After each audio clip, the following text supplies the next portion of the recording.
3 years ago, I really started going back into art. I had a dark period of time where business was just terrible, and I didn't know what to do. All of a sudden, something told me that led me into the direction of art again. Once I got back, my art just seemed to be enhanced. My visual, my thinking, the creative process was even more than what I had in art school. It just took off, and it led me, everything that I saw or experienced at that time was part of my art. I mean, it was probably the most creative period in my life was the past 3 years.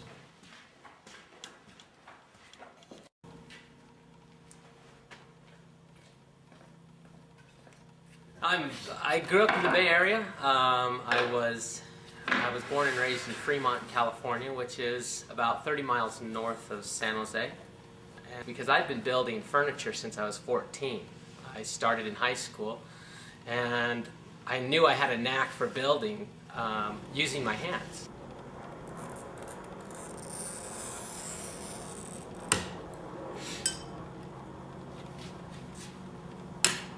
There's three main people that really affected my art, and one would be Van Gogh, and then Pablo Picasso, but the sculptor that really influenced me was Isamu Noguchi. Simple forms, just absolutely beautiful. His granite sculptures, there's something about simple, and the figure itself makes a statement to me. The negative spaces that he has in between. And I don't try to copy anything that he has done, but I try to get the feel. I don't use the curvilinear patterns that he does or the flow that he has. I do straight lines, sort of like Frank Lloyd Wright, but I use his feel. I love the way he feels. The sculptures are what it makes me feel like.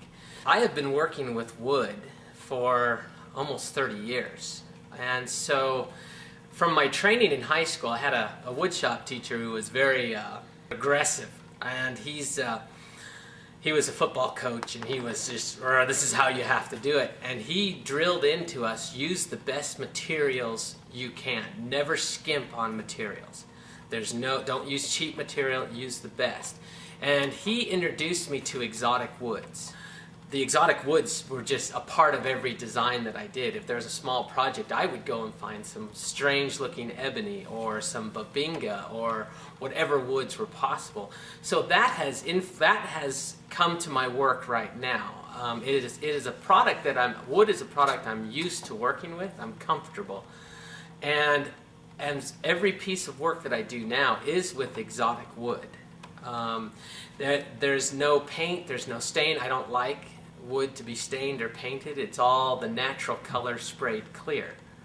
And so I like to see the grain and the color.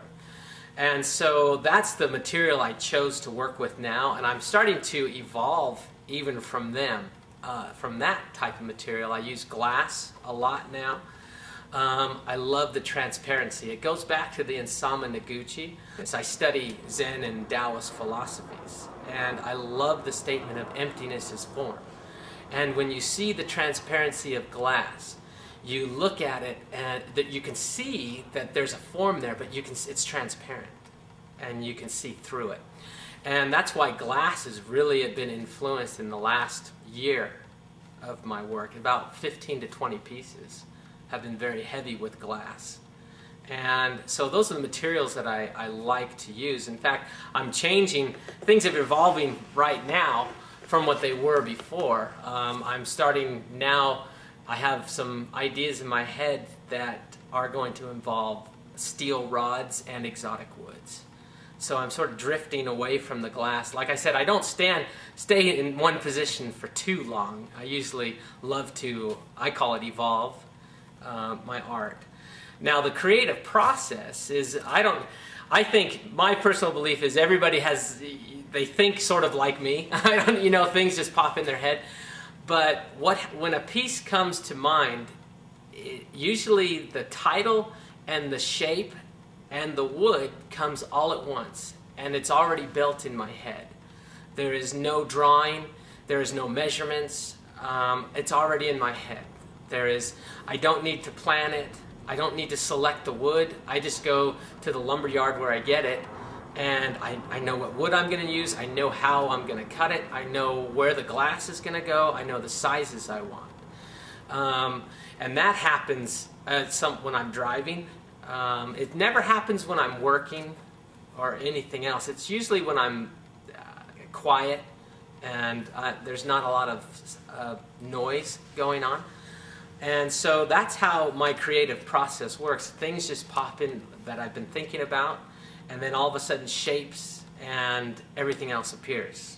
And then I have to build it. In fact, sometimes I have 4 or 5 in my head at once, and I have to build it in progression. I can't, I really want to build the 3rd sculpture, and I can't draw it out because I believe that I need to have that feel of getting it out of my head and not drawn on the paper or anything.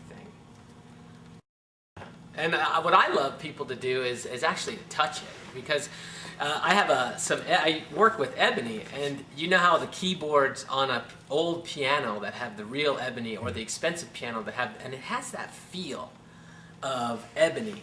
And when I first used it, the first thing that comes to your mind is the key on a piano. When you touch ebony, it has that oily, solid feel. And I love people to come up and touch